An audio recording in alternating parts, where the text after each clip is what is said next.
while I'm in the energy of earth element, I'm going to speak on it. The earth mantra, real quick, is Prithivi. So you can vibrate it like Pavritzivi. So I'm going to put the letters on the screen. It's kind of like pre D V, but it's not pronounced the way it looks.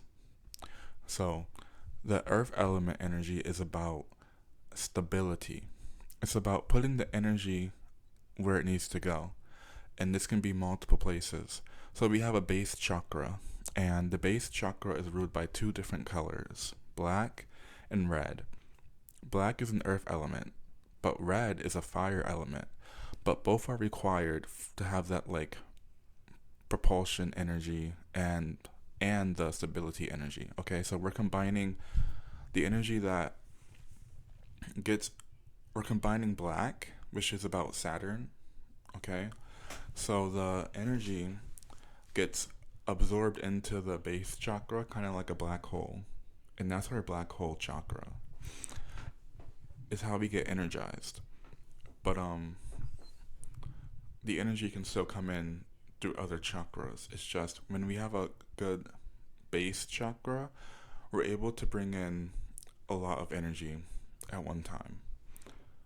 So the red color is when it's in its state of propulsion, and that gets the energy to the other chakras, and it gives us more force, like more life to mobilize with.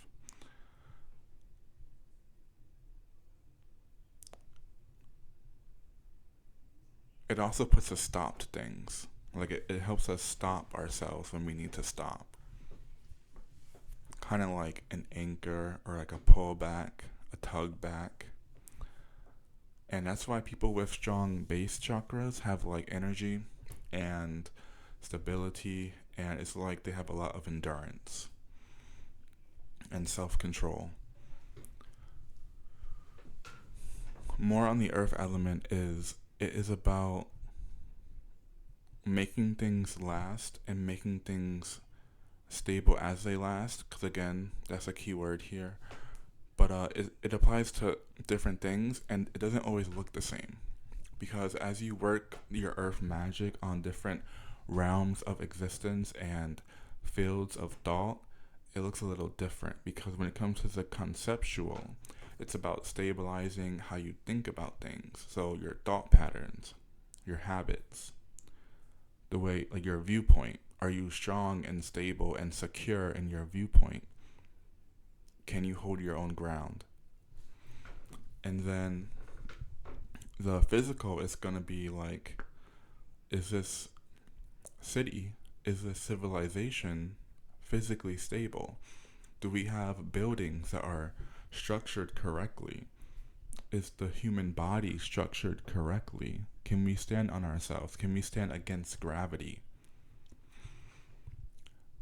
And I'm going to wrap this up by saying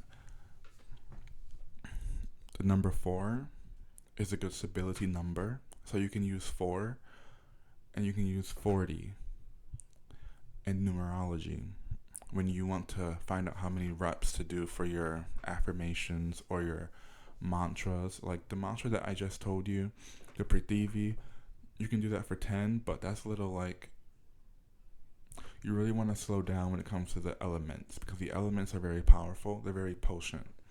So doing like 1 could help you with something, okay?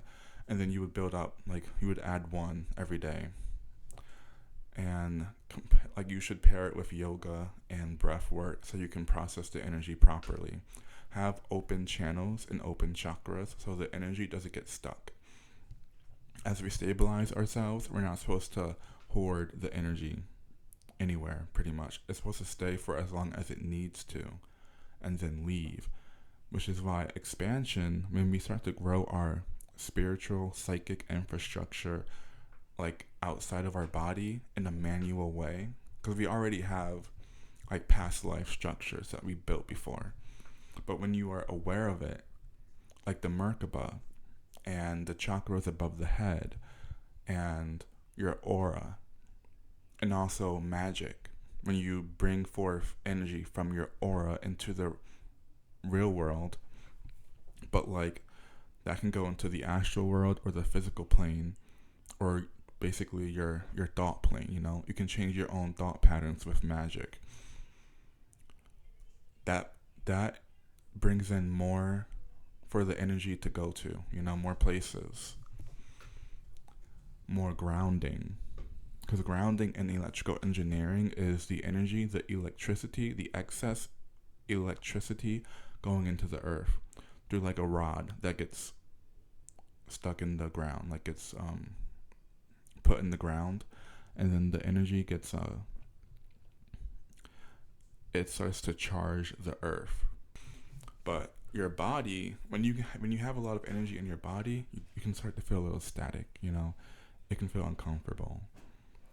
So having different places to store the energy and to like an end point, but it's really going to cycle back to you, because the entire universe is recyclable. Everything is recyclable. Everything comes back from the ether and it goes to the ether. You are part of the ether. So that's that, like, everything is in flux energy. Everything is connected. But the area that it's going to show up in the most is where you're going to feel it the most. So I'll leave it there.